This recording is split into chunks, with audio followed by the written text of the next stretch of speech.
quite a few questions that I'm going to put to our panellists today. So kia ora koutou, ko Stacey Smith Takawingo, no mai haere mai, a very warm welcome to our online hui this evening from wherever you're joining us from. Just a super tiny piece of housekeeping for me, and I actually see a whole heap of lovely red muted signs anyway, but if the people who are just in the audience could keep their microphones muted for the duration of the session, that would be fantastic. Just makes for easier listening for everyone. And don't be offended, I think we've got Jess here from LIANZA office who might pop you on mute if you accidentally slip off it. I've got a list of questions here for our panellists who we'll introduce shortly. But if you've got questions yourselves, there'll be a bit of time for that at the end.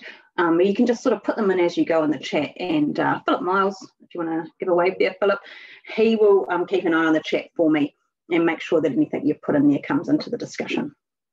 So, as I said, we'll begin shortly, but first I'll just hand over to Philip to open with karakia. Kia ora e te whānau. Whakataka te hau ki te uru. Whakataka te hau ki te tonga. Kia mā kine ki uta, kia mā tara ki tai. E hi aki ana ti atakura, he tio, he huka, he hauhu, tihe Māori ora. Kia ora. Thanks, Philip. So as you do when you are the host of these kind of panels, you go out onto the internet, and when you're a librarian, I guess, you go on the internet and you do some research on the people who you're going to be talking with. And so I did a bit of research on each of our three panellists tonight, and I sort of discovered, I think there's a very good reason why we've invited them along here. All of them, the three L's, which is a nice kind of symmetry to that, have really extensive experience in lots of different sectors of libraries. And also, I think they represent quite a big contribution to our professional bodies as well, whether in current roles or ones in the past. But what brings them, and I guess us all here tonight, is their experience with the long-term planning process. And to those who are familiar with it, the LTP. So I've been in a few meetings recently where I've mentioned the LTP, and it's a mysterious acronym. So part of our session tonight will be unpacking that for people. So I thought rather than I do this introduction, which is kind of a long, kind of like a CV for people, I'd leave it over to our panellists to introduce themselves, and also to begin by giving us a bit of an explanation of their experience of using a long-term planning process. So Laurinda, do you want to kick us off? Oh, absolutely. Kia ora koutou, ko Laurinda Thomas tuku ingoa. It's a pleasure to be here, and thank you very much for asking me. And I have to admit that when I was asked, I felt slightly like a fraud. So because my experience of the long-term plan, this is really my first long-term plan process that I've been involved with. So I'm the manager of Wellington City Libraries, and although I have observed LTP processes from afar, this is my first one where I've had to be really kind of hands-on about it. So it's been a huge learning curve for me. So I hope I can share some of the things that I've learned so far tonight with everyone.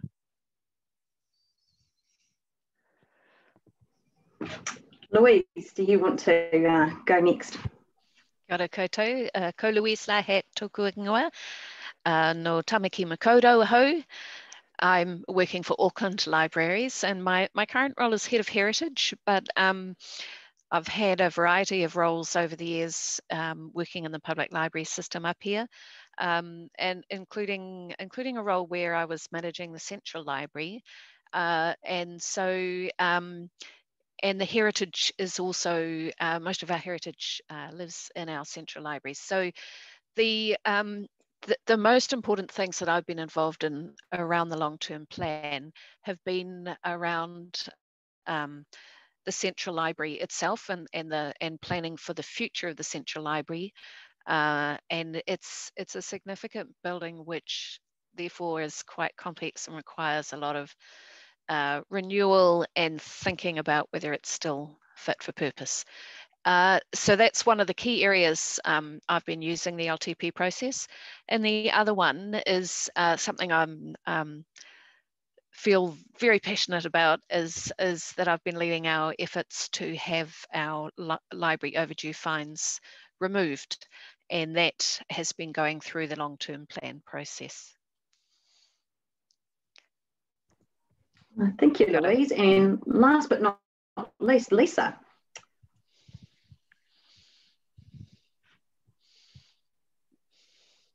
Oh, I don't have your sound, Lisa. Kia ora.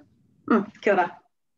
It's Lisa from Kaipara Libraries. I've been the manager in the district for just over 7 years. Before that, I was involved with school libraries.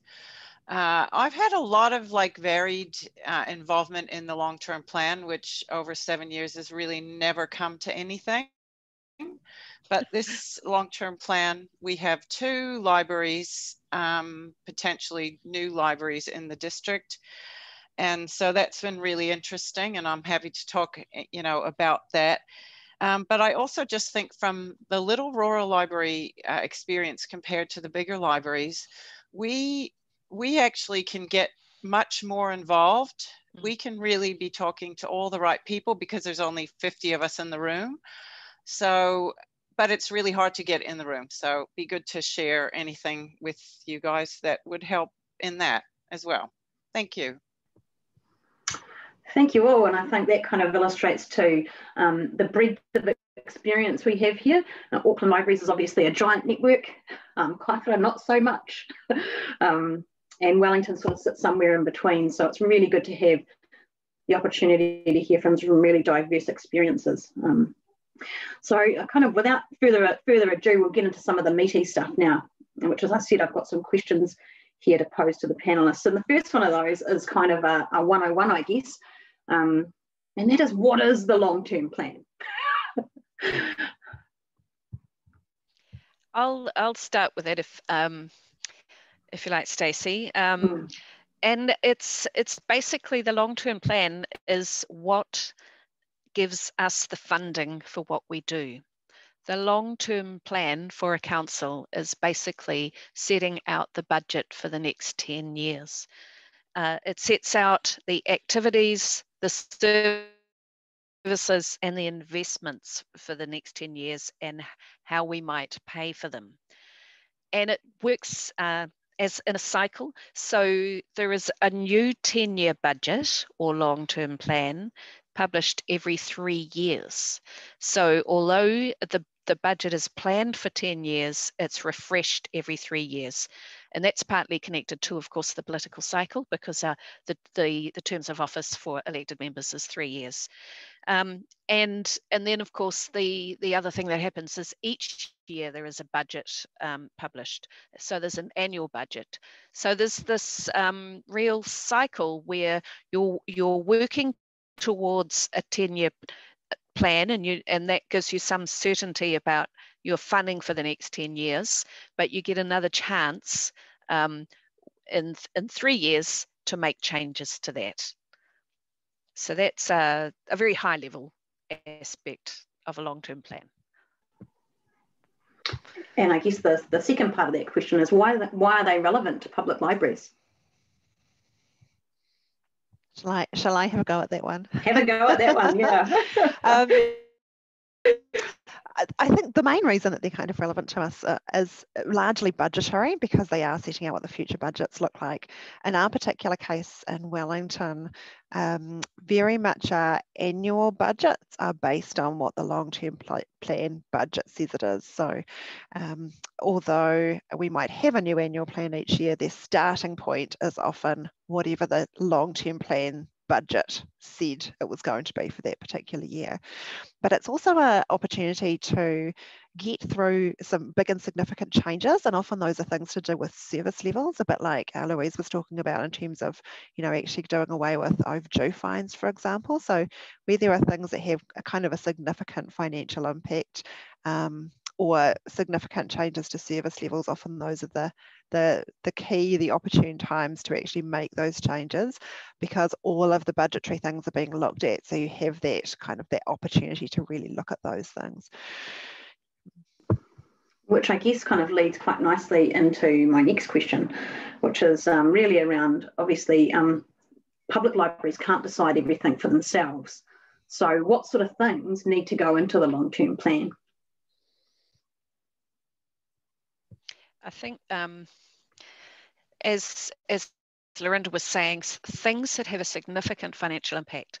So we are trying to work through the process for the Central Library about putting money into our long-term plan for future investment. Now, there's renewals, which is the term that's used for the funding that's available for all the refits or upgrades or things that you need to do to a building to keep it maintained. We're going through a significant remediation of our Central Library roof at the moment, and that's from renewals funding. But we know that our building is 40 years old. It was designed in the 60s, and what we do in that library has changed. So we think that it may be no longer fit for purpose, and it would take a significant amount of money to either do a major refurbishment or, in fact, to build a new building.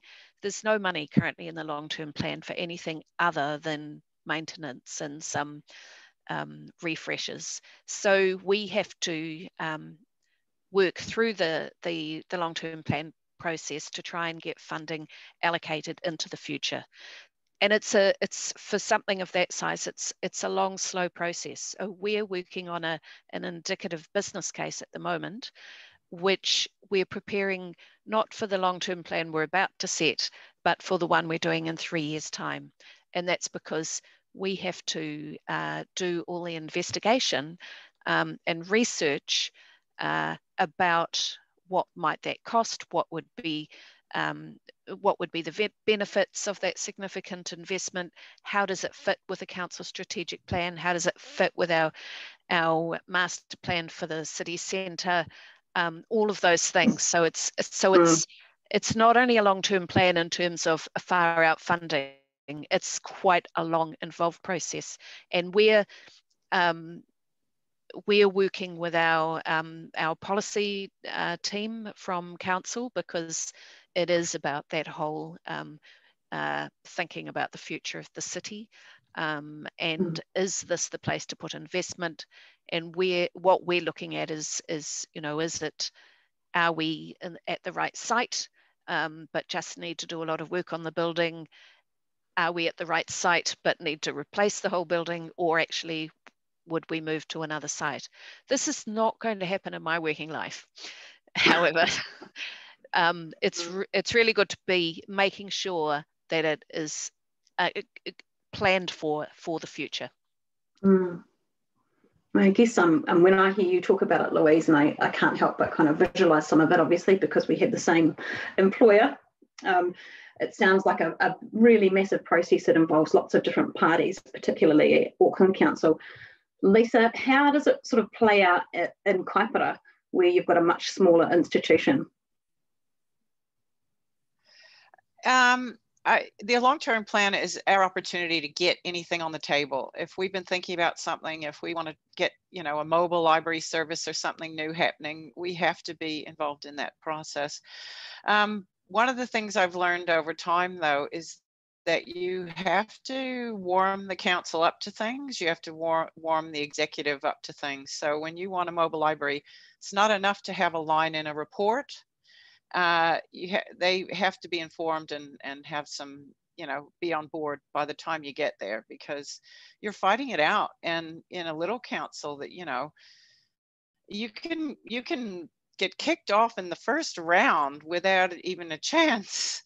And then you're amazed at what the things that the council has to pay for. And, when they need a new sewage plant or it's so, but I think in a little council as well, we're asking for little amounts. So we could get a mobile library service up for, say, 300,000, whereas to do some infrastructure work is like 18 million. So sometimes you can really get things through that you want, as long as you've done, your planning and reports.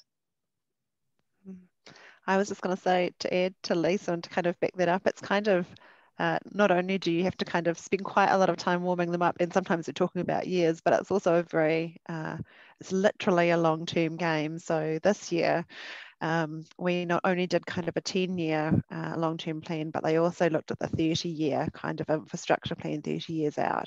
And so we have things that we're signalling now for years 11 and years 14, so that we can start to at least get them in there, and then as time progresses, that money will kind of be earmarked for us. So it's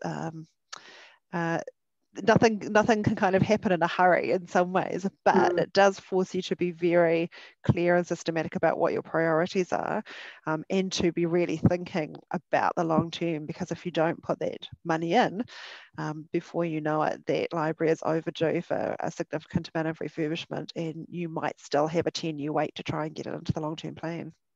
So I guess again, that kind of leads to my next question, which is, what is the first step? And when you're thinking about 14 years in advance.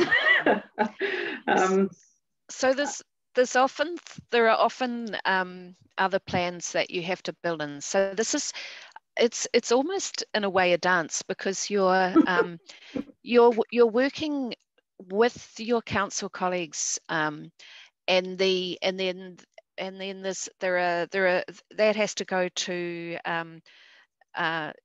there are things like strategic asset and service management plans that get worked on with across council as to, you know, what are the things that the different services and asset owners are saying are priorities, and then that's being put together into a higher level picture, so that you can see across the whole network, and it's alongside the things like your infrastructure that Lisa was talking about. But then that at a high level needs to be signed off by politicians, and then from there it comes out with different proposals. At Auckland, we've actually got another step where our governance model, that the mayor has a lot more influence and control than in standard councils, so that the first thing that happens for us is that there is a mayoral proposal for the mayor's priorities for developing the 10-year budget, and then that is debated and discussed with the governing body, and there's constant reporting and workshops with council staff, with the governing body. Then the governing body decides what it is they are going to go out and consult on. So there's this constant thing of advice going from council staff to politicians, so that they've got the information they can make, because they're the decision makers in all this. So really what I'm hearing is this is a continual process. It's not really the sort of thing that has like necessarily a start point and an end point. It's kind of constantly evolving. So once something gets into the long-term plan, what sort of level of involvement, and I'm thinking here, for example, about something you talked about, Louise, so talking about the removal of fines at Auckland libraries, which is something that a lot of librarians who work at Auckland libraries really strongly agree with. So for people who are working in the institution where a proposal's been put up, what sort of role can they play, I guess, once something goes out for consultation in the plan?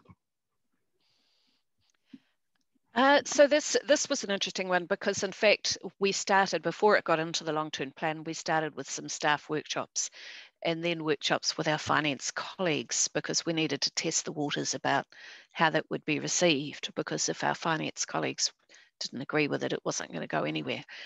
And then once we had them on board, we were able to get it into the long-term plan.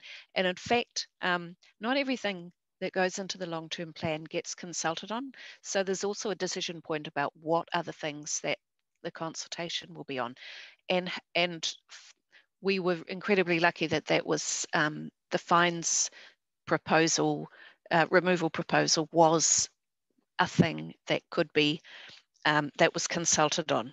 But then library staff, of course, or any council staff, have to play a careful and neutral role in that process. So I was sending out tweets, for instance, that said things like, "Hey, Auckland friends, have your say on proposal to remove library overdue fines. Find it on page 47 of the consultation doc. Fill in the online response under question 5, rating policy, includes fees and charges. Refer in your comments to removing late return fines. Go." Now that was both neutral in that it wasn't telling people which way to vote, but it was also trying to make it easy, because our consultation document was extremely long and it's actually really hard to find things in them. And so I was trying to help people find the section that said we were doing it, and then also to know how to put their response in so that it was going to be counted. We did a little bit, we got interviewed, I got interviewed in the media about it, and so there were some articles, and then we were able to use our library social media streams just to link to those articles. So again, they were not trying to influence our customers, they were just bringing the topic to people's attention to encourage them to get involved. And the other thing that library staff could do would be to have the arguments that or scripts ready that they could answer questions that came up. So we know both from that proposal, we had 139 points of feedback about the proposal. 58% of those were in support, and the 37% who weren't supporting were concerned that it would there'd be no incentive to return books. It might disadvantage people waiting for the return of the book, and that we'd be losing the revenue which could be used to improve services. So we had already worked out the response to all of those questions, and so we could then, if we got comments to library staff or through our social media, we could highlight those responses. And a really key part of this was that we had workshops with our politicians.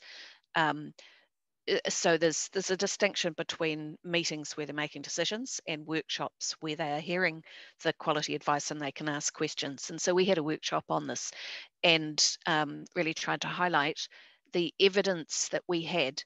Now it's quite tempting with this topic to talk all about the impact on our lower socioeconomic communities of library fines, and that it's such a huge barrier to use. And for some of our politicians, that was the most important thing we could do.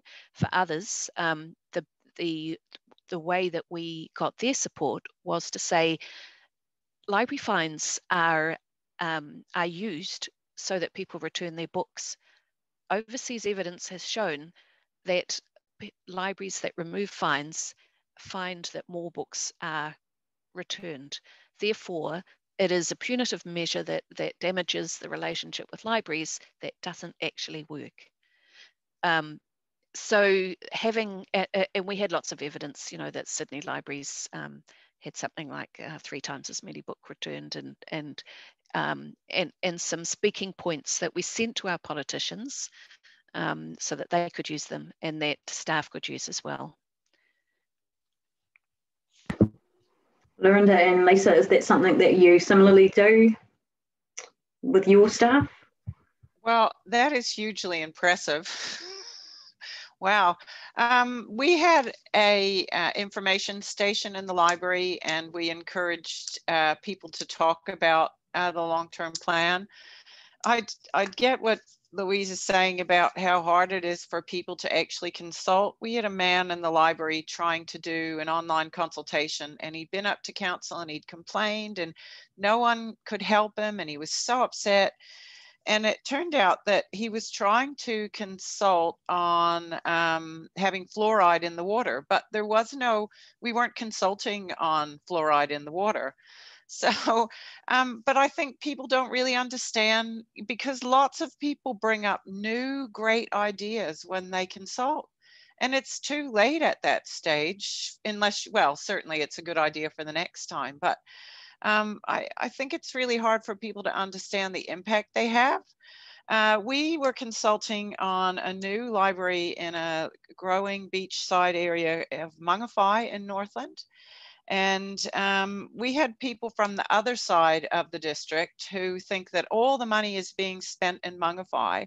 Why should they get a library? Dargaville needs a library. So they voted no for Mangawhai having a new library when, you know, it wasn't going to affect them at all, and it actually skewed the figures. But because we only have like 250 people that actually submit, it's not hard for us to drill down a bit and sort it out. But the submissions are really skewed by if there's differences between the different sides of the region. So we had to stay really neutral. In Mangawhai, people were saying, oh, no, we need a pool more than we need a library. And I went to a meeting and I said, well, I think it would be lovely if you had a pool. That would be so cool. But they're not consulting on a pool. Why don't you work on getting your pool into the next long-term plan and try and support us on what we're doing? And I think you're really fortunate if you get to have those conversations with people, because they've already made their mind up when they get on Facebook. And when you look across the line of the 15 questions or whatever, probably 500 questions in Auckland, people will respond only to some questions, not them all. So they're only there for one little thing. And it's funny because when they do consult on a lot of stuff, you can kind of pick up that they're upset about one thing and they're just sort of bringing it along. So I think it must be very, very hard. I know it's very hard to analyze the submissions that they do get, because, you know, people are saying, get rid of libraries. And other people are saying, thank you, I couldn't live without my library. And luckily there's a lot more of those. But I'm not sure if I remember what the question was, if I've answered it properly, but we just had to try to talk to people. That's what we did.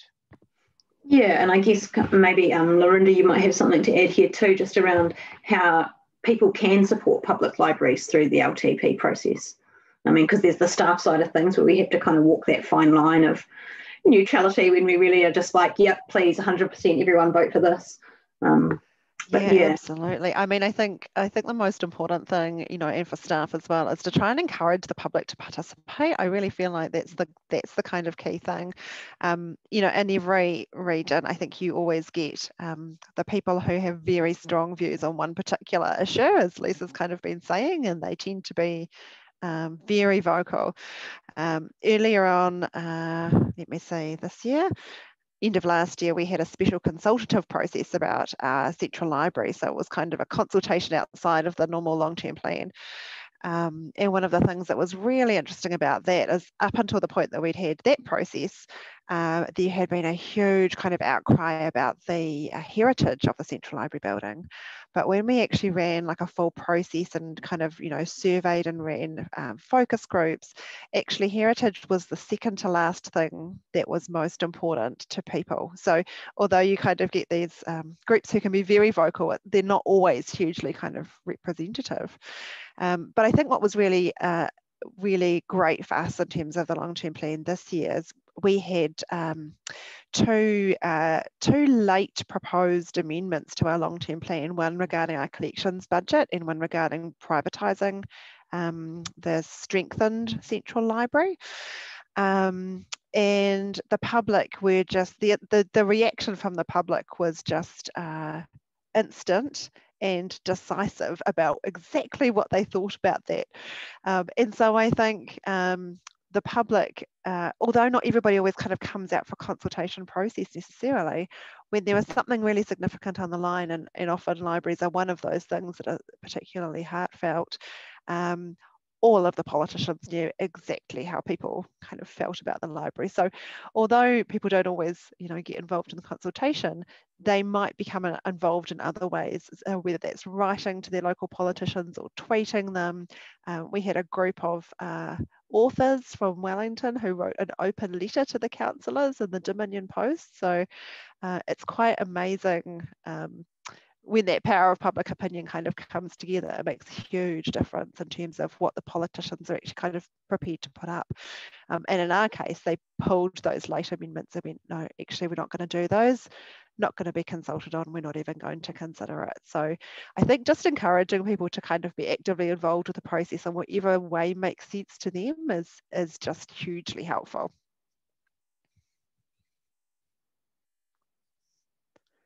So are there things that go in the long-term plan without consultation? Yes, indeed. We were actually surprised that the proposal to remove fines did go into the consultation. Quite often, because that comes under fees and charges, there might be a very generic line in an LTP around whether fees and charges are going to be increased, whether they're staying at current levels, whether there'll be just some sort of small increase that you can't necessarily see is going to have an impact on the thing that you might care about. And quite often things even to do with service levels or staffing levels, they might be described in the long-term plan in such a generic way that it's pretty invisible to people that might have an effect on the library service. So it's a combination of the sort of planning and financial officers of council and the politicians who decide what are the things that they want to focus on for the consultation. And in the case of Auckland, the mayor also has a huge influence about what are the key things that they want a lot of feedback on. And it's around assessment about what is going to have a big impact, what might be most controversial. But yeah, there's a lot that isn't consulted on. Can I just add too that if councils don't consult on things that are considered to be important, we also get told off, or we can be told off by Audit New Zealand. So Audit New Zealand look at all the consultation documents before they go out to see whether, this is kind of a reasonable consultation document. And we certainly had that experience this year. So there is a significant amount of investment that needs to be made in the social housing that Wellington City Council holds. But it's not being consulted on. It's just this huge sum of money that's going to be needed, but they don't quite know what it is yet. And we were more or less kind of told off by Audit New Zealand for actually not making that much more visible through the process. So although council has quite a lot of leeway, if you leave out something significant, there are external bodies who will kind of come in and go, actually, you should have also been talking about this as well. And I guess that's because ultimately this is all part of the democratic process.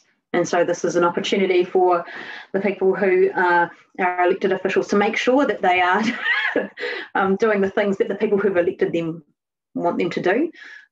Is there ever a time that you've kind of experienced, and I feel like that this does happen, where consultation, the public says they want one thing and the council elected officers and then decide, actually, we're going to do the opposite?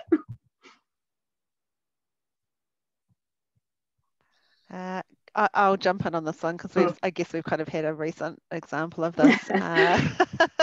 And not when we went out for our special consultation process, the first one we went out for was, what do you want to do with the Central Library building? So in our case, the Central Library building has got precast concrete floors. So if there was an earthquake, there's quite a risk that something could happen to that building. And so that process actually kind of went out and said, well, what do you want to do? Do you want to kind of refurbish the building to kind of a low level or a medium level or a high level? Or do you want to build a new building? And actually the highest percentage of people wanted to build a new building, but it was only marginally higher. It was about 42%, I think. It was only marginally higher than the next option, which was to refurbish the existing building. And as the costs kind of got quite close, the councillors essentially decided that they could have the best of both worlds, I think, really. We could refurbish this building and keep the heritage of it, even though it's the option that only 38% of people actually wanted. And it kind of continues to be controversial. So in our long-term plan consultation, when we were actually asking not about the building, but about how to fund it, about 13 or 14% of people said they wanted a different funding option, but the funding option they actually wanted was not to fund, you know, the refurbishment of the building. They're like, I didn't want that option. I wanted to have a new library built. And so that was their feedback that they kind of continued to give us through the long-term plan process. So it definitely does happen. Yeah. We had all staff look at the submissions and what we were recommending to council. And there were quite a few situations where it was like 47 to 45, or, you know, they were all pretty close, where we were still going to recommend to go ahead, even though the votes were against. But, you know, that's when they really have to look at all the data and think about why these people responded the way they, and, you know, and people have comments that kind of make you realize that they really don't know what they're saying. So it'll be really interesting, because we're right in the middle of this process. The council was deliberating today and tomorrow, and it'll, you know, because there were quite a few things in our council where they were kind of 50-50. So it'll be interesting to see for our council. It'll be kind of a brave thing for them, because they're a newish council, and they haven't really done anything out there yet. So I guess this is where it gets kind of exciting in the process, to see what gets through and what doesn't. And, you know, there'll be some losers that have to try again in 3 years. But just because, you know, 51 people said no and 49 said yes, it doesn't mean that it's lost. Andrew's just asked an interesting question in the chat here, which is, and I don't know if anyone knows the answer, is the upcoming review of local government going to have an impact on the long-term planning process?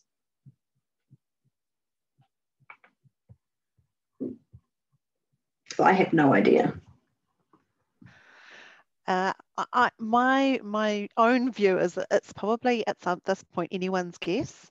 I suspect the answer is going to be yes, because if they do truly kind of reform, I guess, the whole kind of local government sector, actually the kinds of things that local government will be in charge of may change, and that will certainly probably be the case with things like water, for example. There's some really huge water reforms going on at the moment.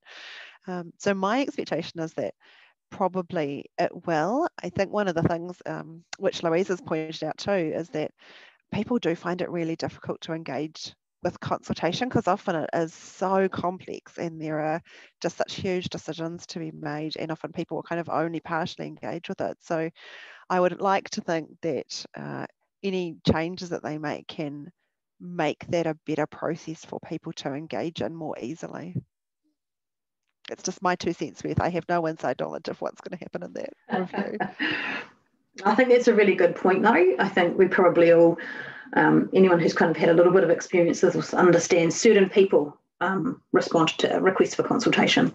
And I think all councils often put in quite a lot of effort to find and give amplification to those voices they don't hear as much. But I don't think anyone's hit that where they feel like they're getting kind of, I guess, an even feedback from all different parts of their community. Which I guess if we're thinking about, you know, reviewing a process, what do you guys see as kind of the pitfalls or the downsides of the long-term planning process?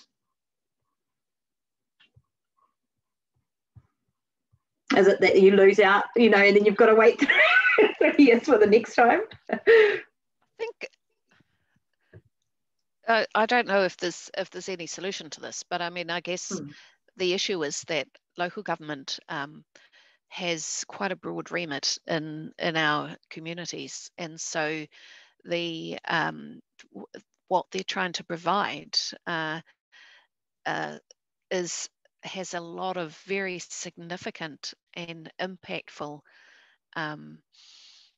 sides to it. So how can you compare library service to clean water? How can you, it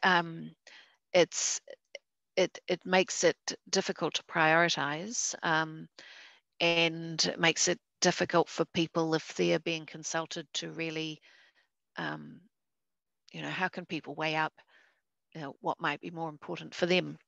And I guess a thing we probably haven't talked about in this is that one of the things you have to do if you're trying to get anything through the long-term plan is show how it will deliver the vision and the strategic goals of your organisation.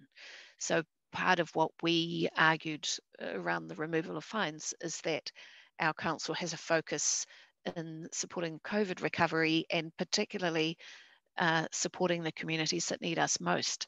And we argued that, well, this is something quite clear that is going to benefit our communities that need us most. So that alignment with strategy is a really important part of it. But I guess the other, something that's been quite clear in our process is that when you're looking at a council which owns a lot of buildings out of which it runs services, then there's a lot of money spent on maintenance and renewals of those buildings. And what has been traditionally in our long-term plan funding for renewals is not sufficient to keep those buildings fit for purpose. So when you're wanting money for your asset that your service is coming out of, you're competing against other also really important services that the community wants. I just see there's another question here in the chat from Adrian, which is, what can your second and third tier managers in your library system do to help with the LTP process, or what do you expect from them? Well, Laurinda, do you want to have a go at answering that one? Yeah, I think one of the most useful things actually is just for those managers to kind of understand what's in the long-term plan, and actually to kind of understand what some of the arguments might be kind of for and against them. Because what does happen, and I think at big councils as well as at small councils, you will be walking through a building and suddenly you will see an elected member and they will say, oh, I see you've got such and such in the long-term plan. What do you reckon? And that happens a surprising amount. And actually being able to kind of give a really pithy 2 or 3 sentence answer that demonstrates that you actually kind of really understand what it's about is actually incredibly useful. And I've certainly had that experience before with a former mayor who, just would randomly kind of ask you questions about what was going on. But that's really powerful because it provides kind of assurance, I think, to elected members that, this is something that's well known about. It's really supported by, a business case or research. And it kind of gives them that assurance that they need to kind of think, oh, okay, they know what they're doing. It's kind of it's a very relational thing, but I think it's actually really important. And the other thing I think is actually just encouraging other people in your library system to kind of get involved with actually doing the research and building the case for things as well, and just involving staff where they can be involved in those cases. Great. Well, the last question from me for this evening is actually kind of the one I sent you, so hopefully you've been thinking about amazing answers to this. And that's, what's your top tips? And I'll kind of go through each of you. What's your top tips for someone who's going through this long-term plan process for the first time?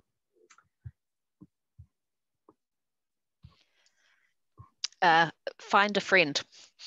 By which I mean that we had some incredibly useful advice from people who had been through the process, who had worked with particular key people. We have a particular council committee that we report to, and we worked with the chair and deputy chair of that committee and their advisors, and kept them informed and had discussions with them before we even took something to that committee, so that they understood what we were trying to do, and they actually gave us good advice.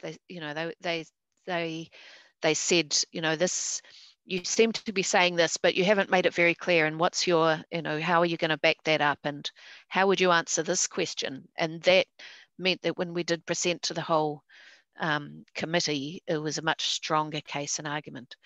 And it's Laurinda talked about that relational aspect, and it's also understanding how people like to receive information. So we know our mayor focuses on facts and evidence, and that we needed to have that very, very strongly laid out for our case to remove fines. But we also had some impact stories, which when we presented to the committee, some councillors picked up on and then reinforced with their own stories of the impact that library fines had on them.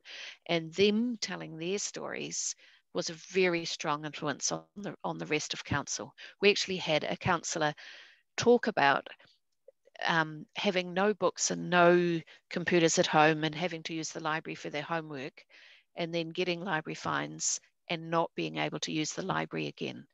And there were tears around that council chamber. Now, if we'd told that story, it wouldn't have had that impact. So a mixture of evidence and stories of impact, and having those, as Laurinda said, at your fingertips, so that you can have those conversations when you get the opportunity, was something that was really helpful for us in our process.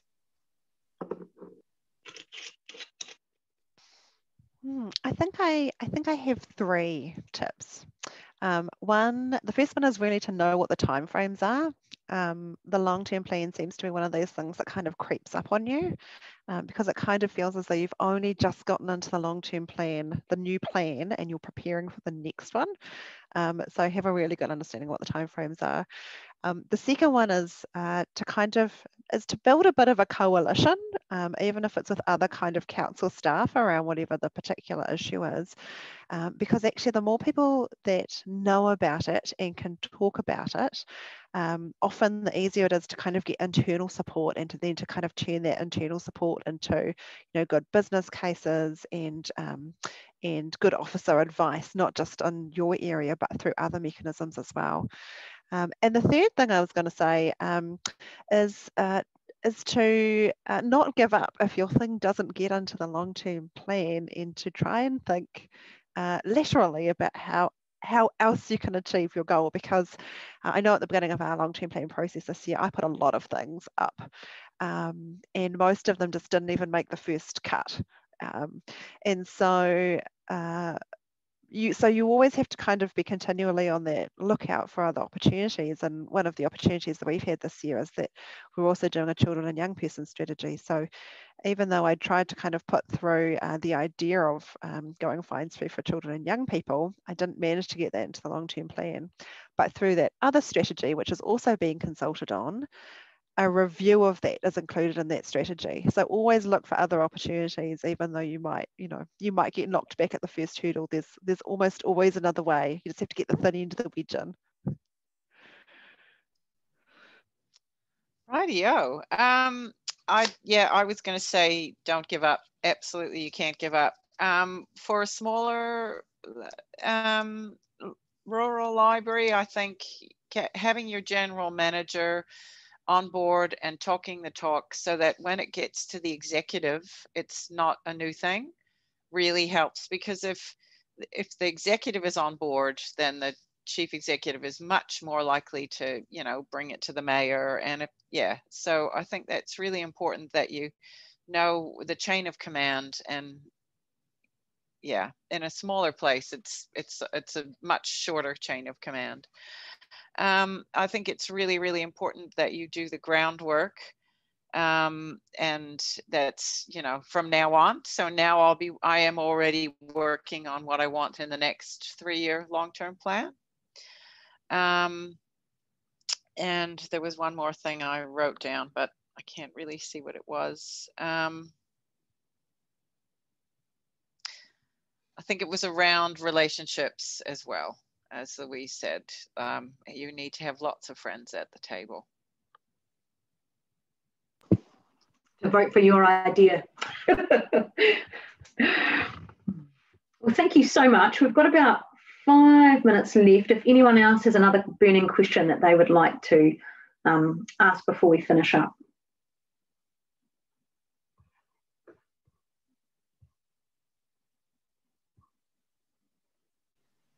I have one then.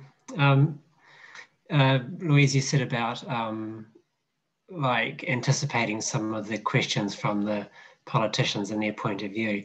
I just wonder, when it gets to the crunch time and they're ready to vote on it, do you sort of like count up the votes at all? Do you think, oh, you know, these people are likely to vote in favour, these ones not so much, maybe it'll get through? Or do you just try to stay out of the politics?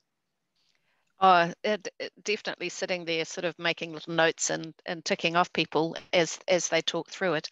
And we're in fact part of that process. So once the consultation happened, then that was summarised and presented, and then there were officer recommendations. So I went along to the Finance and Performance Committee where they were looking at those recommendations in case there were questions, and there were some more questions from some of the politicians. But I was definitely sort of looking around and seeing which ones were nodding and who was asking questions and what sort of questions. And what was really encouraging was that, in fact, the questions were more about the mechanics of how we would do it. Like someone asked, you know, how will you make sure people return books? And that was quite easy. We said we're still, after we send you lots of reminder notices and then overdue notices, we'll tell you that you've left it so late, we're now going to charge you for the replacement. And that's the incentive for people to return.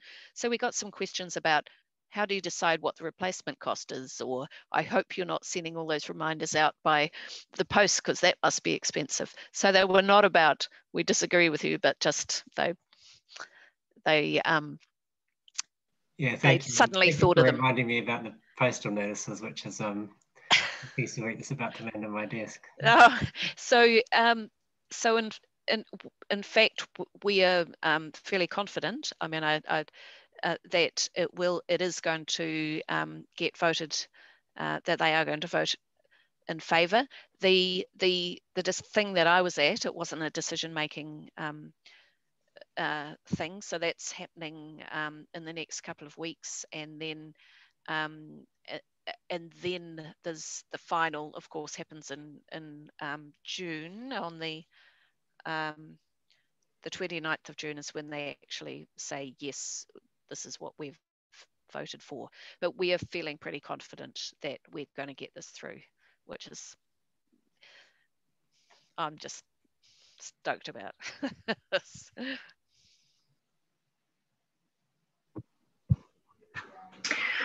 Well, thank you so much, Louise and Laurinda and Lisa, for agreeing to come and talk to us tonight and share so generously the things that you've learned.